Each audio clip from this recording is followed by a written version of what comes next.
27, 27.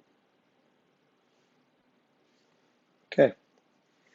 In a very small house, just past midnight, at a table in a very small house in Quill, sat Gondolieri Rattrap, thinking for the umpteenth time about how she had once been magical, and then wasn't for the longest time, and then was again for a few short months.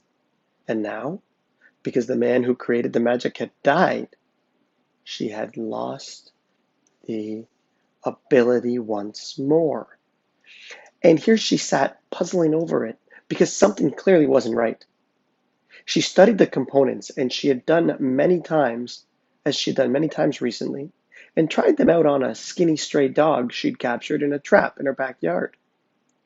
Die 1,000 deaths, she cried, flinging a metal clip at the dog, but the clip bounced off the dog's back. He came up to the woman and licked her hand. She pushed him away and picked up a clay heart. Heart attack, she said, throwing it at the mutt. It struck his side and did nothing, though he whimpered a bit and recoiled at the sting. The woman scrunched her eyelids tightly together.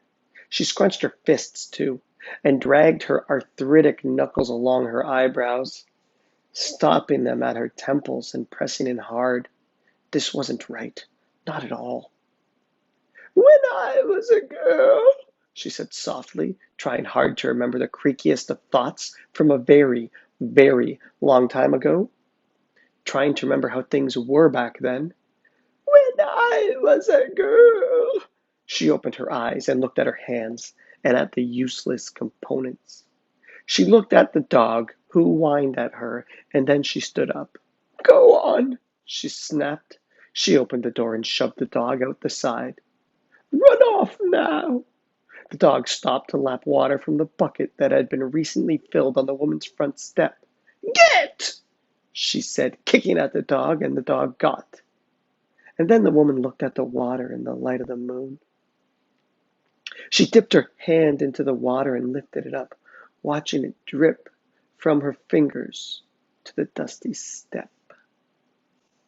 When I was a girl, she whispered, staring at as the water made a stain in the dirt. She looked up into the sky at the thousands of stars that twinkled above. She hadn't noticed them in years.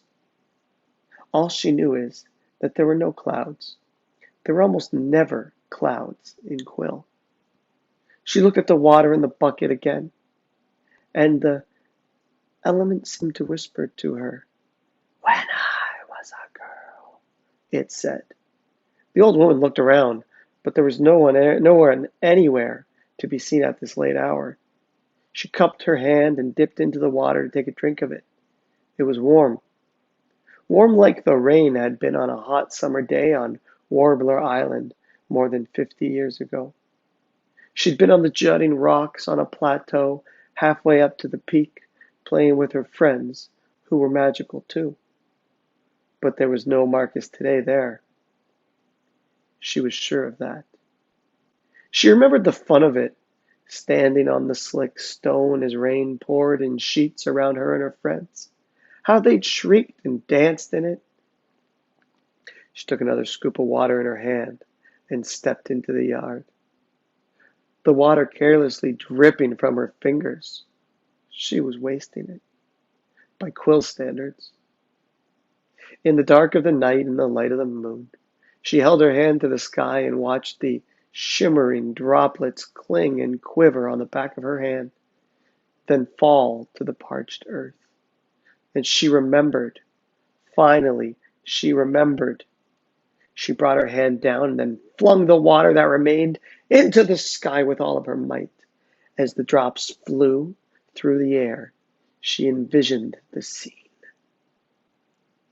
And the words she'd abandoned for more than 50 years.